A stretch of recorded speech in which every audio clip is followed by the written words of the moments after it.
Hey everyone, I want to share with you some very vital, some very important information about human psychology because that's what I love. I love learning about, I suppose, myself, my own mind, and what goes on up there, And I'm sure you're interested too because my bent, my whole interest, my psychology is geared towards self development, really contributing towards helping other people. But, fascinatingly, I don't think this is possible without first helping myself. But how do you really help yourself? You have to, in my opinion, educate yourself, learn, feed your mind. And I have a great book for you today that will help teach you to be more aware of, the subtle sort of techniques behind most modern marketing and consumer-based research, and that is influenced by Robert Cialdini, PhD. He is a professor of marketing, and he's famous for his research that he does at Arizona State University on human persuasion. I know, crazy.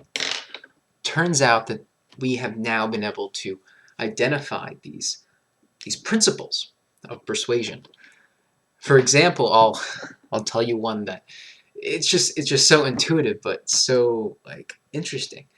We trust people. We trust people that we tend to like, right? But there are certain things about people that make us like them more than others.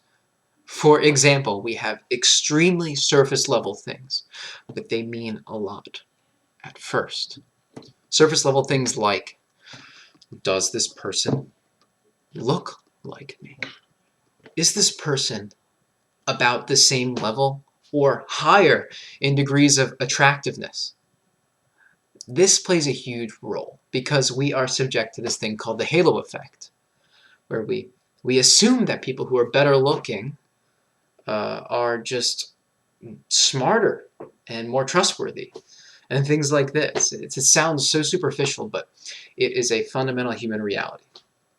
When you look at the television and there are those 30-second clips that are played to try and sell you a product, you'll find that each of those things are being associated with a model, a female model, a human model. Why is this the case?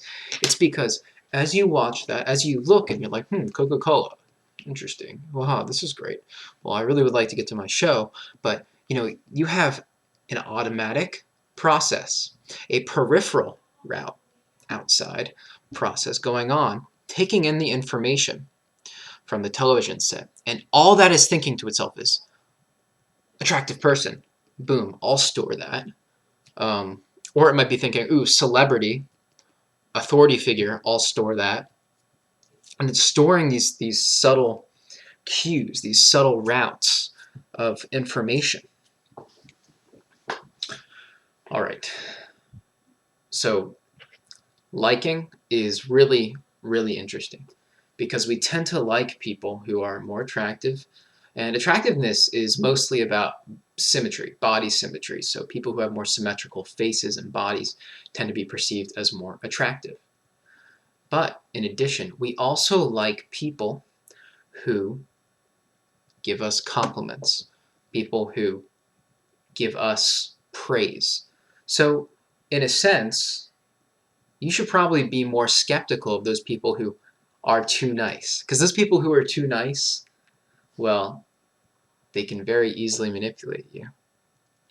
But do keep in mind that most of these things that we've, come to find more persuasive, these techniques or whatever, are built into us for a good reason. To help us socialize, to help us build rapport and trust. And these are fundamentally important human needs. They are not bad. These types of things can be understood and used ethically. But the reality is that they are not. That people who honestly just want to make a pretty penny are out to manipulate you via things like Facebook and Twitter and the television and Cough, cough, Fox, CNN. Donald Trump is an incredible example. He is brilliant. He is brilliant, not in the sense of being, having a high IQ, but in the sense of his ability to actively employ the techniques in this book when speaking to audiences, when building a brand. So we have that. We have liking. Then we have, for example, reciprocity, right? Reciprocity is fundamental to human relationship and persuasion. For example, if I give you something, you feel a sense, you feel somewhat obligated to give back to me. That's reciprocity in a nutshell. But don't think about it too much. Just think about normal human interaction. What does it look like? Well, for example, you can tune into Joey's YouTube channel. Click it, boom. Joey all of a sudden gives you this crazy amount of energy, right? Well, maybe if you were in person with me, you would probably feel like you need to give back to me some kind of energy to match me in some way, right? Well, that's reciprocity in a nutshell. We mirror one another because of the nature of our brains. We are built to connect with one another. We are social creatures. But we do it through mirroring, through neurons that literally fire when we merely observe behavior. So you can watch me lift up the pencil.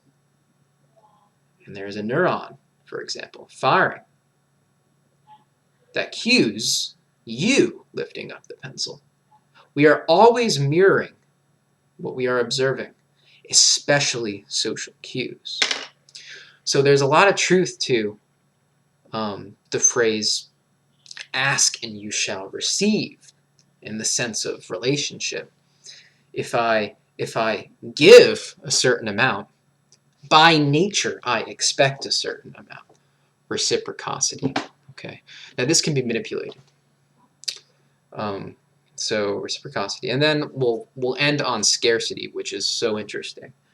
Scarcity. If someone tells you that something is a scarce resource, we have a strong urge within us to acquire that resource, because if it's scarce, then I suppose we are more likely to survive if we attain this resource. Kind of makes sense. Have you ever thought to yourself, when people say limited time offer on this, act now, pick up the phone, dial now, now. Or if a friend says, this, come out with me, grab a drink with me, and you think to yourself, well, I really should do this instead, I should have things I need to do. But then you think to yourself, well, this is the only time I can possibly go now with Tim during this circumstance. This is a once-in-a-lifetime opportunity. Have you found yourself convincing yourself that you only have so much time, and then because of that, you do something or you buy something? We rationalize purchases to ourselves all the time. We rationalize relationships to ourselves all the time.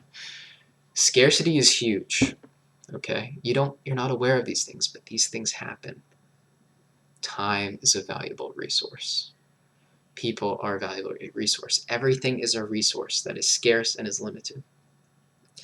But if things are framed in a certain way, we can be manipulated to believe that things are very valuable just because someone says, hey, you don't have much time to act on this offer. You don't have much time. Or saying, this is exclusive. I said that was going to be the last one, but I'm going to end it on another one because it's fascinating. The appeal to authority. I kind of tapped into it before with what I was saying, but when people say, well, this also kind of relates to what's called social proof. So social proof and appeal to authority kind of fall into the same, in my opinion. So we look towards what the herd is doing to also choose what to do. So if most people are doing it, then obviously you should do it too. So we're pulled to these norms, right?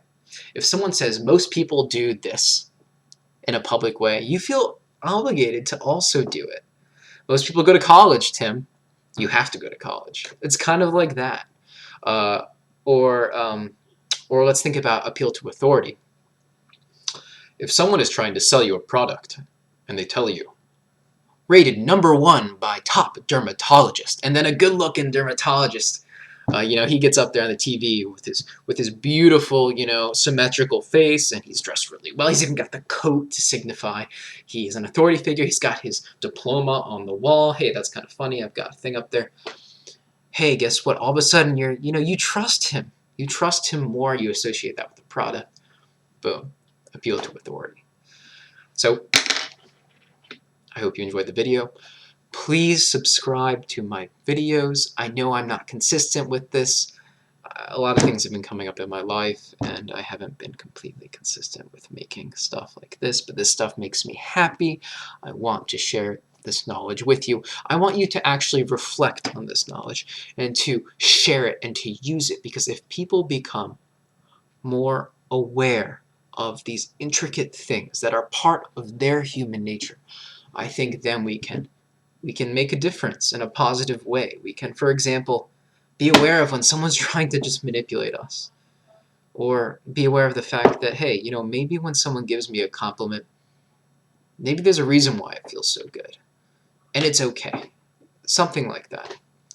Alright, thank you again for watching my video, and I will be back to make more very soon.